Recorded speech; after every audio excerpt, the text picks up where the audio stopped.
मेरा नाम संतोष कुमावत है और मैं अमृत भारती सेकेंडरी स्कूल का प्रशासक हूँ। प्रशासक के रूप में मैंने 2007 में ज्वाइन किया था। मेरे घर में माँ है, छोटा भाई है, छोटी बहन है, एक बीवी है और 2 प्यारे से छोटे से बच्चे हैं।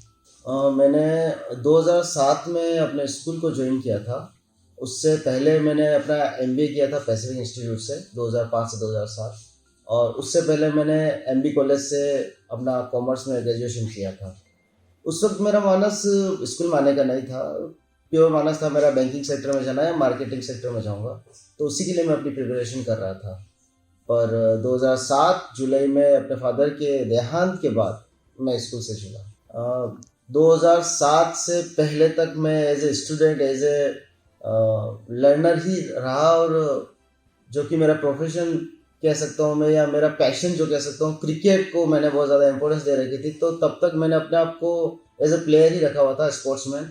लेकिन 2007 ने पूरा सिनेरियो ही चेंज कर दिया मेरे लाइफ का। मुझे अपने स्कूल को ज्वाइन करना था, अपनी माँ का सपोर्ट भी करना था उस टफ टाइम में, जब मेरे दोनों छोटे भाई बहन पढ़ रहे थे, उनको पढ़ाना भी था, घर को संभालना भी था, इमोशनली भी उनको अटैचमेंट देना था, प्रोफेशनली भी उनके साथ रहना था, और इकोनॉमिकली भी अपने परिवार के साथ स्टैंड करना था। टफ टाइम था मेरे लिए। मैं कह सकता हूँ कि आध्यात्मिक दृष्टि से अगर मैं अपने आप को देखूँ तो मुझे सपोर्ट मिला है, और उसकी वजह से मैंने अपने आप को हर नकारात्मक सिचुएशन में भी खुद को सकारात्मक रखने का प्रयास किया और मिला अवसर। मेरे जीवन के आदर्श मैं कहूँगा कि मेरे पिता ही हैं। उन्होंने मुझे हर फील्ड में आगे बढ़ने के लिए मोटिवेट किया। 1995 में जब उदयपुर का इंटरनेशनल फिल्म फेस्टिवल हुआ था, तो उनकी वजह से ही मेरा सिलेक्शन हुआ था। उदयपुर के जो चंद बच्चों में सिलेक्शन मेरा भी हुआ था। उसके बाद जब मैं क्रिकेट खेलने के लिए पैशनेट हुआ, तो मेरे फादर ने मुझे किट ला करके दे दिया, और मैं अपने MB कॉलेज की जो टीम थी, जब हम विनर रहे थे फाइनल में, तब उस टीम का मैं भी एक हिस्सा था, और वो मेरे फादर का ही एक प्रेरणा था। उसके बाद मैंने अपने फादर को इच्छा जताई कि मैं कुछ ऐसा करना चाहता हूँ कि मार्केटिंग में, फिनेंस लाइन में जाऊँ। तो वहाँ पर भी उन्होंने मुझे सपोर्ट किया और MBA करवाई। उनका हमेशा ये कहना रहता था कि आप जो भी करें पूरे मन से करें, पूरे लगन से करें। और एक बात हमेशा उनकी मेरे जहन में रहती है, वो ये है कि अगर जो काम आप अपने माता पिता से छुप के करते हो वो हमेशा गलत है, और अगर आप अपने माता पिता को बता करके जो काम कर रहे हैं वो सही है, वो डंके की चोट पे खड़ा है, और वो आप कॉन्फिडेंटली कर सकते हैं। ये बात हमेशा मेरे जहन में रहती है। अगर कोई व्यक्ति एजुकेशन लाइन में आना चाहता है, तो उसमें मेरे ख्याल से इंटेलिजेंट क्वेश्चंस की जगह इमोशनल क्वेश्चन ज़्यादा होना चाहिए। क्योंकि जब आप किसी बच्चे के साथ हो, आपको एज ए फादर भी ट्रीट करना पड़ता है, एज ए मदर भी ट्रीट करना पड़ता है, आपको उसका भाई भी बनना पड़ता है, आपको उसकी बहन भी बनना पड़ता है। तो मुझे ऐसा लगता है कि आपका अनुभव, भावनात्मक रूप से कितना जुड़ाव आपका उस बच्चे के साथ है, वो ही उस बच्चे की टैलेंट को निखार करके बाहर ला सकता है। क्योंकि अगर आपने हाथ में डंडा लिया और सिर्फ आप मारेंगे पीटेंगे, तो शायद बच्चा अपने टैलेंट को आपसे भी छुपाएगा, और वो नहीं बता पाएगा जो वो आपके साथ शेयर करना चाहता है। तो अगर कोई इस इंडस्ट्री में आना चाहता है, इस शिक्षा के क्षेत्र में आना चाहता है, तो उसको भावनात्मक रूप से मजबूत होना अनिवार्य है। अगर मुझे टाइम मशीन में डाल दिया जाए और मुझे फिर से दोहराया जाए कि आप क्या करना चाहोगे, तो शायद मैंने जो 5 से 7 साल सिर्फ स्पोर्ट्समैन के रूप में निकाले थे, मैं वहाँ पर कुछ और चीज़ें एड ऑन्स कर लेता, कुछ संगीत के क्षेत्र की भी विधा को अपने अंदर डेवलप करने की कोशिश करता, और ये सोचता कि ऐसी क्या चीज़ और मैं सीखूं कि जब एक टीचर के रूप में बच्चों के सामने हो तो उनकी टैलेंट को मैं देख सकूं, निखार सकूं, और प्रयास कर सकूं कि वो ज़्यादा से ज़्यादा डेवलप हो। मेरे हिसाब से अगर मैं देखूं तो किसी के करियर में अनुभव की ज़्यादा महत्ता है बनिस्बत के किसी शिक्षा के। क्योंकि मैं अगर अपनी माँ की बात करूं, तो उस समय में, क्योंकि जब बाल विवाह की प्रथा हुआ करती थी, तो बहुत जल्दी ही, कम समय में ही मेरी माँ की जो है शादी हो गई थी। लेकिन उसके बाद भी उन्होंने संघर्ष रहते हुए कंटिन्यूस अपने अनुभव के बल पर ही वो आज भी मुझे मार्गदर्शन देते रहते हैं, और आज भी मैं उनके मार्गदर्शन के अकॉर्डिंग ही स्कूल के संचालन में सारी व्यवस्थाओं को निर्बाध रूप से संचालित करता रहता हूँ। मेरा बचपन जो है वो वैसे पूरा उदयपुर में ही निकला है। मूलतः हम राजसमंद के श्रीनाथ जी की नगरी के समीप जो धोइंदा गांव है, वहाँ के निवासी हैं। लेकिन चूंकि मेरे पिता जो है अपनी जन्मभूमि छोड़ के कर्मभूमि उदयपुर में आ गए थे। तो हमारे लिए जन्मभूमि और कर्मभूमि दोनों उदयपुर ही बन गए। मेरा ननिहाल भी उदयपुर में ही है, तो मेरा अधिकांश समय बचपन जो है मेरा ननिहाल और यहीं उदयपुर में ही बीता है। तो झीलों की नगरी, इन सारी झील पिछोला को देखते हुए, गणगौर घाट को देखते हुए ही मैं बड़ा हूँ।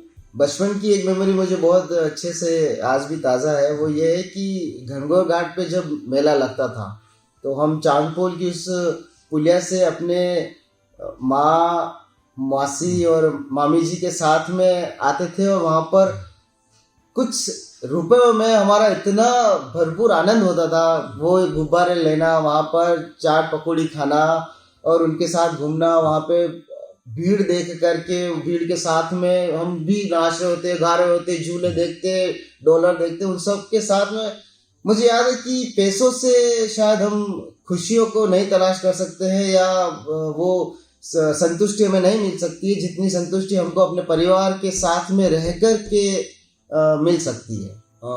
जो मेरा शौक कहूँ, जिसको अब मैंने हैबिट के रूप में बदल दिया है, जो अब मेरी आदत हो चुकी है, वो ये है कि मुझे किताबें पढ़ने का बहुत शौक है, और उसमें भी मुझे आध्यात्मिक ग्रंथ पढ़ना बहुत पसंद है।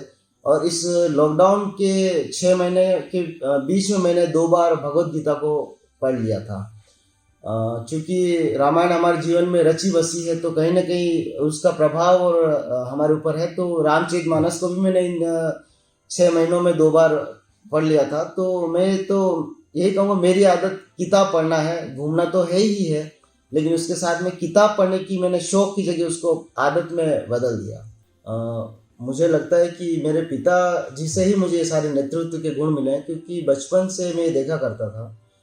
तो मेरे पिताजी ये चाहते थे कि मैं उनके उत्तरदायित्वों को एक उत्तराधिकारी के रूप में ले सकूं, और उनके दायित्वों का संपूर्ण सही मायनों में उनका निर्वहन कर सकूं, ऐसा उनका मानना था। और शायद यही मेरे लीडरशिप स्किल्स की एक वजह रही होगी, क्योंकि बचपन में उनको भी देखा है, अपनी माँ को भी देखा है, और आज भी उनसे मार्गदर्शन लेता रहता हूँ। तो मुझे ऐसा लगता है कि मेरे अंदर जो नेतृत्व के गुण हैं वो मेरे पिताजी के दिए हुए हैं, और मेरे माता के साथ रहने से, उनके आशीर्वाद, उनकी छाँव में रहने से शायद मैं इतना फला फूला हूँ। विद्यालय के संस्थापक कहूँ, या मेरे पिता कहूँ, मार्गदर्शक कहूँ, प्रणेता कहूँ, तो बचपन से ही अपने पिताजी को स्कूल का संचालन करते हुए देख रहे थे। तो कहीं ना कहीं ये मन में कह सकता हूँ कि ये अनुवांशिक गुण है जो मुझको मेरे पिता से मिले।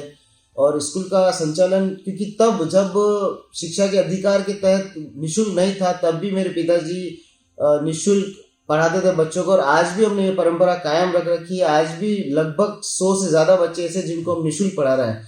हो सकता है उनके माता नहीं हो, पिता नहीं हो सकता है वो अनाथ हो, या फिर आर्थिक रूप से पिछड़े हैं।